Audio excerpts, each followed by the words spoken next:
Mirëmbrëma dhe mirë se vini në Top Story. Besoj ju kujtohen deklaratat e ambasadorit amerikan për peshqit e mëdhej që pritën të kapen në janar, ose që komunitetin ndërkombëtar, opinioni publik vendas pret që të ndodhi. Pra, ky ndryshimi i klimës, pasi të gjithë jemi të bindur që ka shkuar deri aty ku nuk mban më, sidomos pas gjërave që janë zbuluar lidhur me kanabisin apo me trafikun dhe me bandat që merren me to.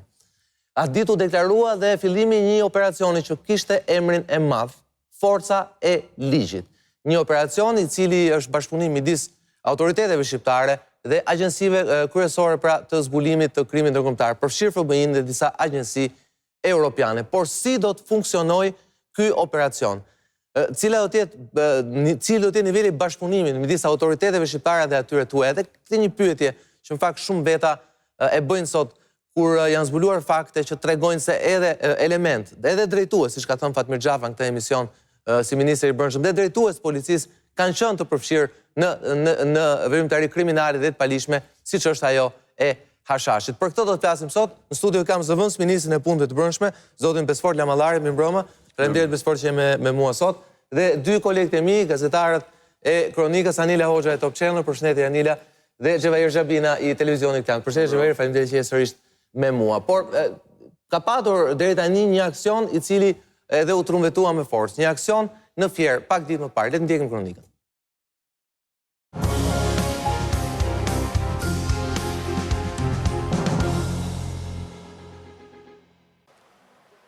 Forca e Ligjit nisi nga Fieri, një nga grupet kriminale që operon në këtë qytet mori goditjen e parë gjatë operacionit të koduar Grand. Dritan Tusha, Kujtim Kuqi dhe Bashkim Ahmeto, 47, 45 dhe 43 vjeç, dyshohet se ndër vite në bashkëpunim me njëri tjetrin kanë trafikuar lëndë narkotike të llojit kokain, heroin dhe kanabis sativa, brenda dhe jashtë Shqipërisë. Backgroundi i tyre kriminal është edhe më i gjerë. Gjithashtu, ky grup kriminal që operonte kryesisht në zonën e Fierit dyshohet se ka qenë i përfshirë në disa ngjarje të rënda si vrasje, rrëmbim personi për të cilat po vijojnë hetimet intensivisht. Gjatë momentit të ndalimit në një lokal në fshatin Ferm Çlirim, të arrestuarve ju gjet një sasi kanabisi, pistoleta, armë gjahu dhe thika, ndërkohë që ju sekuestrua edhe një makinë blinduar. Ndaj tyre ka nisur edhe hetimi për të gjitha pasuritë që zotrojnë si produkt i pastrimit të veprës penale. Deri tani janë identifikuar një kompleks shërbimesh në fshatin Ferm Çlirim, ku përfshihet hoteleri, restorant, pikë karburanti, 2 banesa në Tiranë dhe një në Golem, si dhe 2 automjete.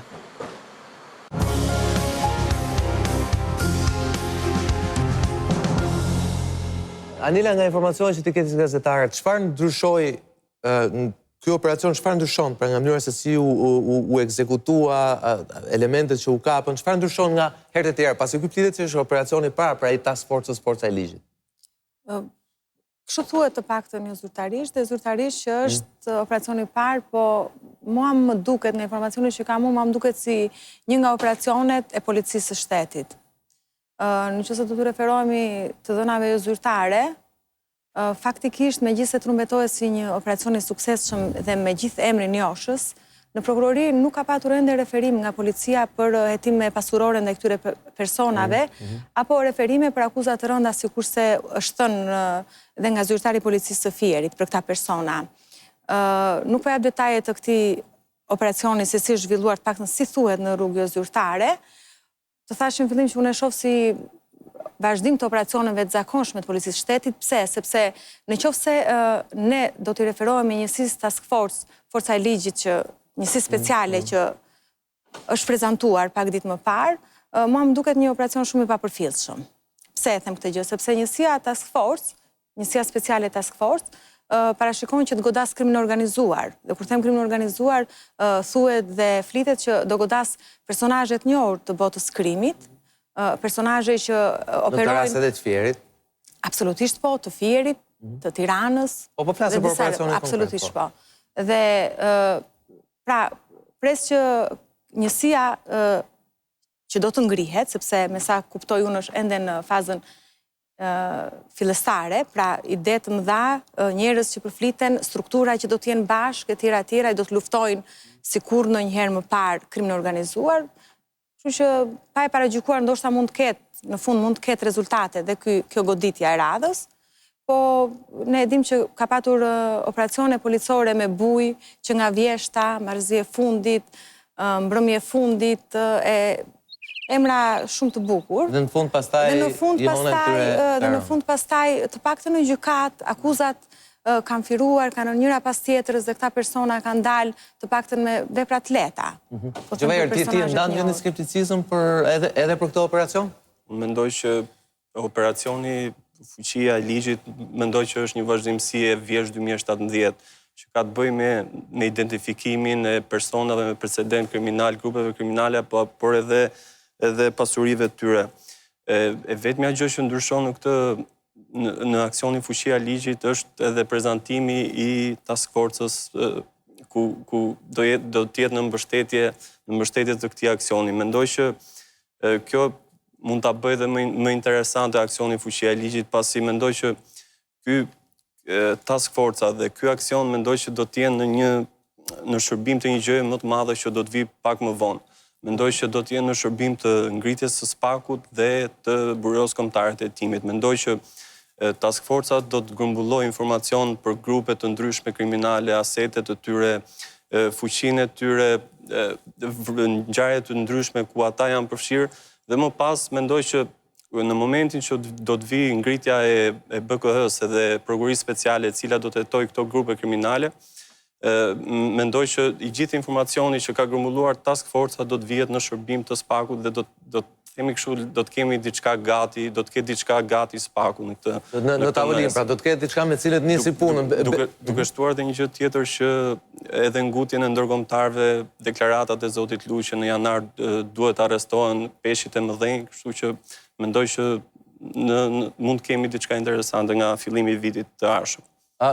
Besport, pak edhe skepticizmi Aniles apo themi hipotezat që nga Gjevahiri tregojnë fakt që nuk ka ende një shpjegim publik të kësaj task force dhe çfarë do të synojë ajo. Aq më tepër që bëhet fjalë për një organ që pavarësisht bashkëpunimit me agjencitë e huaja, mbetet një organ i cili do të jetë ekskluzivisht i Ministrisë së Brendshme apo jo. Atëherë, nuk është e vërtet plotësisht kjo që thoni, sepse nuk është ekskluzivisht e Ministrisë së Brendshme, domthonë do të ishte komplet e gabuar në fakt po të mendohet, kjo është një nismë e qeverisë shqiptare për të korrigjuar pikërisht atë çfarë ka munguar gjatë gjithë kësaj kohe. Çfarë ka munguar sipas jush? Ka munguar pikërisht koordinimi, bashkërendimi i gjithë institucioneve të përfshira në këtë luftë kundër krimit të organizuar, qofshin këto figura të njohura ose jo të njohura, apo siç e keni thënë ju në media, peshë të mëdha apo peshë të vegjël, mesatare, lloje të ndryshme peshë, nuk ka rëndësi. Kjo e rëndësishme është të gjitha ato persona të cilët evidentohen që janë përfshirë në krim të organizuar, duhet marrin ato që quhet dhe operacioni forcën e ligjit, duhet përballen me forcën e ligjit.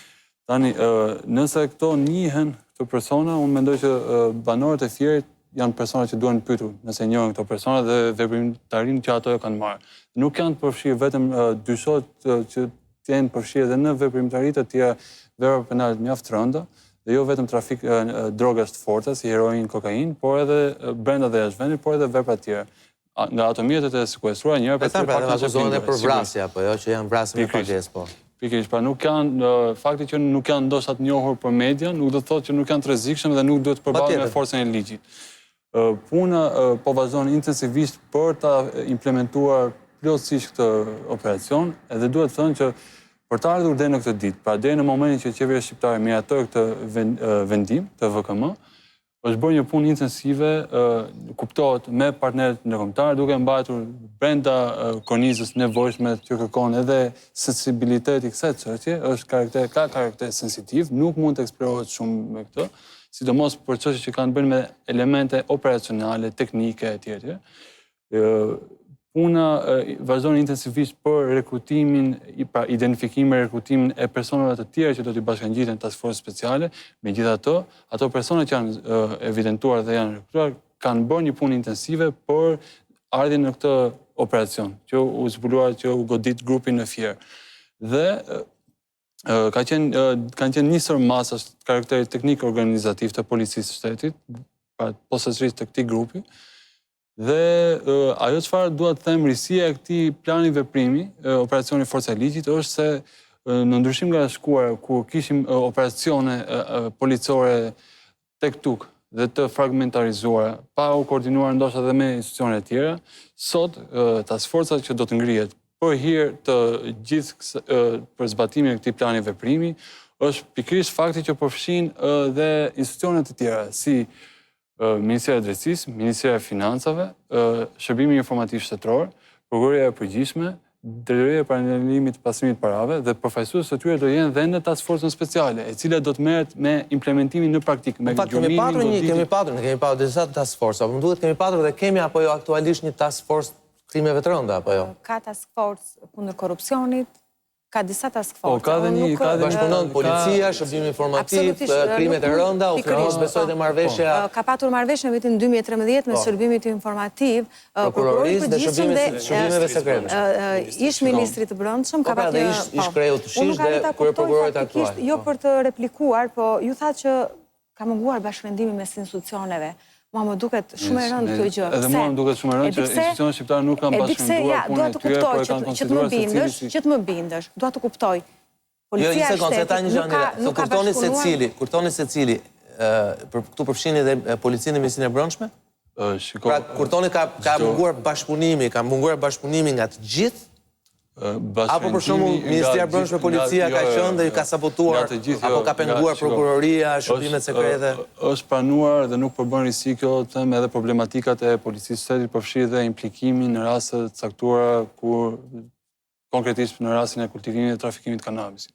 Pra nuk po themi absolutisht që policia nuk ka pasur. Por që të goditet krimi organizuar, kemi policinë e cila gjurmon dhe referon rastet në prokurori, kemi prokuroria e cila i merr dosjet konkretisht, i shqyrton dhe bën hetimin e thelluar atje dhe paraqet në gjykatë dhe gjykata që i dënon. Dhe nëse ky trekëndësh i drejtësisë penale nuk funksionon siç duhet, atëherë kemi vinë në raste të tilla ku duhet godit krimi organizuar.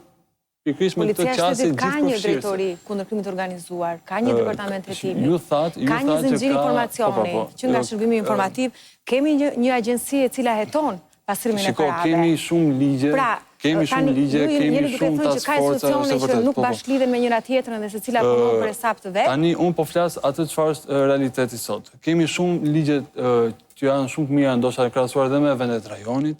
Kemi edhe institucione të cilat kanë funksionuar ose jo ashtu siç duhet, ose nuk kanë funksionuar fare, për arsye nga më të ndryshmet. Mungesa e bashkëvendimit, fragmentarizimi etj. Tani fakti është që problemet e krimit organizuar janë referuar në shumë raporte ndërkombëtare dhe kombëtare. Dhe kjo qasje, kjo duhet pranuar dhe duhet adresuar siç duhet. Qasja e qeverisë shqiptare për të përfshirë të gjithë këto aktorë në një tryezë dhe për të ndarë përgjegjësi siç duhet, është konkretisht me operacione forca e ligjit. Dhe task forca speciale do ketë pikërisht jo vetëm punonjës pra agjentë të policisë të fokusuar veçanërisht me hetimin, por do ketë edhe punonjës të shërbimeve të tjera, pra nga Drejtoria e Përgjithshme e Parandalimit të Pastrimit të Parave, do të ketë nga hetimi tatimor, doganor etj. Pra të gjithë janë të fokusuar në drejtimin edhe të hetimit të aseteve, të ardhurave kriminale, pa jo vetëm të veprimtarisë kriminale. Besfor, të vim pak tek bashkëpunimi. Le të themi që krerët e disa institucioneve nuk përkojnë, le të themi në datat e emrimit apo të zgjedhjes tyre me stin të njëjtë politike. Pra kemi një kryeprokuror i cili pavarësisht është drejt fundit mandatit tij, po një prokurori e cila drejtohet nga njerëz që janë emëruar në një qeveri tjetër. Shërbimi informativ kombëtar ende nuk ka një kryetar, por le të themi deri më sot është drejtuar nga një kryetar i cili ishte zgjedhur nga një qeveri tjetër. Dhe le të themi klima politike ndikon në një bashkëpunim të dobët midis këtyre institucioneve, megjithëse patëm një marrëveshje në vitin 2013, duket se gjërat nuk kanë funksionuar siç duhet. Çfarë mendoni që ndryshon tani?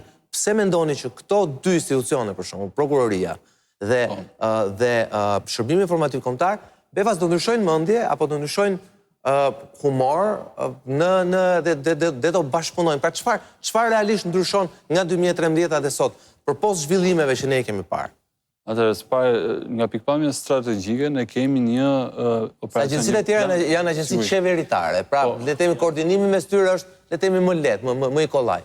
Po bashkëpunimi me këto institucione që janë jashtë temi strukturës qeveritare, si do jetë, si pritet? Ne po flasim për një çështje shumë të madhe që është prioritet kombëtar, pra është interesin e gjithëve që të gjithë institucionet, qofshin qeveritare ose jo, janë të interesuar dhe të detyruar nga ligji që të bashkëpunojnë dhe të punojnë në drejtim të luftës kundër krimit të organizuar. Ajo çfarë ndryshon, qeveria shqiptare krijon pra një platformë e cila sjell bashkë të gjithë këto institucione që janë përgjegjëse për adresimin e këtij fenomeni, kanë informacione, kanë databazat aty, kanë punonësit të cilët paguhen nga taksa paguesi shqiptar për të adresuar me këtë problem dhe duhet ulen bashkëpunojnë, ndajnë informacion, të kujdesen që ky informacion të ruhet dhe duke marrë dhe ajo çfarë ndryshon tjetër është dhe ekspertiza e shtuar nga partnerët ndërkombëtar. Ju e dini dhe është thënë edhe në media tashmë që do të ketë ekspert nga FBI, kanë ardhur tashmë në Tiranë, nga Ministria e Brendshme Gjermane, nga Guardia di Finanza dhe Interforcat, posaçërisht në ndihmë të të task force speciale, do ketë 2 agent britanik, pra 2 ekspert britanik që do të asistojnë ngushësisht këtë task force, pra krahas qasjes të ndryshme nga e shkuara, pra një qasje gjithëpërfshirëse e cila adreson problemin e fragmentarizimit të hetimeve, do të kemi qasje gjithëpërfshirëse ku ato ndihen si miq në të njëjtën tryezë dhe ndajnë informacione dhe punojnë për një sfidë përbashkët. Ju lutem. Duhet edhe diçka të fundit, duhet për këtë aspekt, duhet pse premton që të jetë e suksesshme. E para, sepse precedentet janë gjithë të dështuar. Ka edhe një precedent i cili është jo më lak se vitin e shkuar, u ngrit një task force kundër kultivimit dhe trafikimit të kanabisit, e cila solli sigurisht rezultate që ne pam publikuar para pak ditësh nga Guardia di Finanza dhe vetë ministri Miniti ishte që i prezantoi ato. Pra, kjo task force speciale, task force kundër kultivimit të kanabisit, solli bashkë pikërisht këto agent, këto ekspertë të ndryshëm ose në punës së shtetit nga agjencitë të ndryshme, të cilët adresuan një problem të përbashkët. Pra, ka edhe precedent pozitiv në këtë drejtim, për hir të vërtetës. Kur ju thoni që do ndërtohet një platformë për të luftuar krimin organizuar, unë sërish vazhdoj të insistoj të pjesa që ju po i prezantoni këto institucionet që me ligj përcaktohen të hetojnë, të ndjekin e tjera. E kanë për detyrë detyrim ligjor. Është detyrim ligjor që këta njerëz Se duhet një task force. të ulen në tryezë dhe diskutojnë. Nëse këtu mund të marrësh dhe shembullin për shembullin, se unë nuk e përmenda faktin që disa për këto institucione janë emëruar politikisht nga qeveritë ndryshme. Por një situatë që mua më vjen ndërmend, për shembull, besoj Besport i cili ka një background që është marrë me studimin e luftës kundër terrorizmit, është ajo që ka ndodhur në Shtetet e Bashkuara pas 11 shtatorit 2001. Pra ku u vur re që kishte patur sinjalizime për këto për sulmet terroriste, por agjencitë ligjzbatuese nuk i kishin ndarë me njëra tjetrën për shkak se jo rrallë ishin dhe në konflikt. Dhe më pas u krijua i famshmi Homeland Security, pra u krijua një tjetër departament i cili në fakt bëri pikërisht koordinimin dhe që të gjitha informacionet tashmë vinin në një ulluk, pra në një hing dhe filtroheshin aty. Çka solli sigurisht dhe uljen dhe parandalimin e shumë masave, po realisht ne sot kemi emergjencë drogën apo jo, hashashin, kanabizimin. Mendoni që jemi në të njëjtën situatë? Mendoj siç ka qenë Shtetet e Bashkuara me terrorizmin 2001? Kur flasim, nuk mendoj që kanabizimi është kanë krahasim si problematik them. Si prioritet kemi do të thojë luftën kundër krimit të organizuar. Dhe jo kanabizimi. Kanabizimi është një term që u prodhua me mediatë dhe sot nuk mendoj që është më aktual. Dakor, po krijoj një fond parash të zeza që krimi organizuar mund të përdori për çfarëdo lloj aktiviteti tjetër. Dhe duke qenë koshient për këtë fond parash që vjen nga çdo veprimtari e organizuar kriminale, ekziston pra nevoja dhe për adresimin jo vetëm të grupeve që u përfshin dhe u lanë të lira, domthonë me Lazarat e me Dukagjin, histori që ne e dim shumë mirë, domthonë se si ka ndodhur në para disa viteve, dhe që nuk është folur shpesh media dhe nuk kanë qenë as në statistikat zyrtare, tonelatat e drogës që prodhoheshin aty, dhe duket sikur e gjitha ndodhi tani, po krimi organizuar ka një kontekst të shtrirë në kohë. Megjithatë, duke pranuar që ka një problem dhe ka edhe fuqi ekonomike krimi organizuar dhe duhet adresuar, jo vetëm grupet, por fuqia e tyre në mënyrë që ky operacion të jenë efektiv në afat të gjatë, pra jo vetëm arrestohet dhe fut në burg dhe më pas lirohen dhe ato prap kanë fuqinë e tyre ekonomike të cilët mund të infiltrohen në agjencitë shtetërore. Sepse ka gjithmonë një ngutje nga organet që kanë detyrë të hetojnë dhe të ndjekin, sikurse pa ju kthyer fierit, po sikurse për fierin. Autoritetet e dyshojnë këta persona dhe për ngjarje të rënda dhe ndërkohë i kanë çuar në qeli dhe po presin të mbledhin prova, pa paragjykuar rezultatin. Dhe nga kjo ngutje në fund Ndërkohë që për shembull autoritetet ligjzbatuese për shembull marrim rastin e Habileve. I hetuan 4 vjet Mlodhën informacion dhe e kopsitën Drejtësia italiane ka mjaft operacione të suksesshme disa vjeçare. Kurse në Shqipëri gjithmonë do të kjo gjë, gjithmonë e njëjta gjë. Ka një vrull politik, pra bëhet një shfaqje, bëhet një show dhe pastaj përfundimet janë... Do ngrihet njësia speciale. Ju tha që kërkohet një platformë e qartë. Ka një panoramë të qartë të krimit organizuar në Shqipëri? Ne duam të mësojmë. Sa grupe kriminale ka në Shqipëri? Sepse këtu ka... Nuk e dua për statistikë të gjë, por dua ta di për shembull në kryeqytetin ku ne jetojmë dhe në qytetet tjera të mëdha, se duhet ta keni ndërtuar një panoramë të qartë. Këto grupe kriminale, në cilën fushë veprojnë? E keni një blueprint? Sigurisht. Nuk po them në detaje, po të strukturave të krimit organizuar? Ekziston? Absolutisht po. Atëherë. Dhe ju thjesht kjo task force do të mbledhë prova që këtë strukturë ta çojë para gjyqit. Kur unë them që puna ka filluar më parë dhe juve jeni njohur vetëm me prezantimin që është bërë, dua të them që edhe këtu ka një analizë që është bërë nga strukturat kompetente për veprimtarinë e grupeve aktive në vend, të cilat kanë vepruar dhe veprojnë brenda ose jashtë vendit. Pra, ka një strukturë dhe edhe ky grup që është godit, është pjesë e këtyre veprimtarive teknike, organizative të policisë shtetit për t'i gjurmuar dhe evidentuar veprat e tyre. Në lidhje pastaj me hetimin, ne e dim që të gjitha veprimet kryhen në drejtime e prokurorisë, mund të pyesni pastaj prokurorin për çështjet e hetimit dhe është çështje tjetër. Por, dua të them sepse ju bët një koment dhe bët dhe një pyetje. Lidhje me pyetjen pastaj nëse ka një analizë, si thash, ka një analizë të plot të gjithë grupeve që janë aktive në Shqipëri, në të gjithë drejtoritë vendore të policisë, të cilat kanë përcjellë informacion, ka një drejtori analizë në policia e cila merret me përpunimin e këtij informacioni, me pasurimin e mëtejshëm, dhe detyra që është e task force speciale është pikërisht të pasurojë akoma më tepër për këtë informacion. Gjithmonë edhe në drejtim me fokus veçantë në drejtim të aseteve kriminale që këto grupe posedojnë. Resorte, makina, automjete luksoze, të blinduara, pasuri, investime, kudo që ato janë investuar qoftë edhe në atë ekonominë gjysmë legjitime etj. Ky është një veprim që një proces që vazhdon. Kam një pyetje konkrete, sepse jemi duke folur për task force-ën edhe për gjitha të mirat që do sjellë ajo. Kur është parashikuar të ketë rezultate? Janë të mira për gjithë ne, domos kur parashikohet që ajo të sjellë rezultate konkrete pasi për të rikthyer edhe herë te fieri.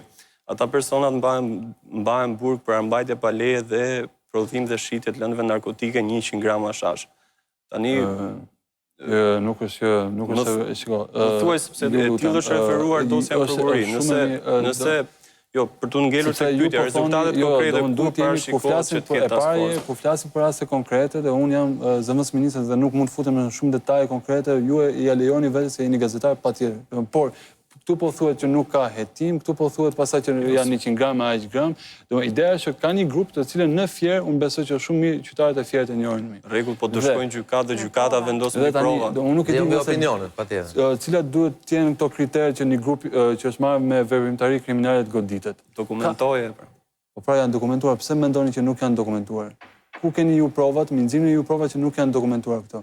Në rregull, po nëse ti e dyshon për pastrim parash apo ku e di unë vrasje me pagesë, nuk mund ta çosh në gjykat me prodhim dhe shitje të lëndëve narkotike ose armbajtje pa leje. Jo, u tha dhe në sinkron aty që janë grupit që është sekuestruar dhe automjete, njëra prej tyre blinduar, armë, janë evidentuar dhe hetohen dhe për pasuritë e tyre, që nuk mund t'i them aktualisht, nuk mund t'i raportoj, por ka dhe ato dyshone dhe për asetet kriminale. Të gjitha këto provat, procesi i hetimit penal është një proces i vazhdueshëm, sigurisht. Dhe është detyrimi i prokurorisë me ligj që mbledh gjithë provat nevojshme deri aty ku shkon puna e policisë në gjurmim dhe evidentimin e veprave dhe më pas rastit rezultojë suksesshëm në gjykatë. Shpresojmë shumë që bashkëpunimi që ka qenë deri tani, po themi pozitiv, marrëveshje dhe bashkëpunimi konkret që ka qenë me policinë dhe prokurorinë vazhdojë dhe tregojë edhe në këtë rast që ka qenë do jetë një rast me i realizuar me sukses. Tek pyetja kur parashikohet që task force të ketë rezultate konkrete që grupe të tilla si ky i Fierit të jenë para ligjit. Menjëherë pas publicitetit përgjigje, rikthehemi pas pak.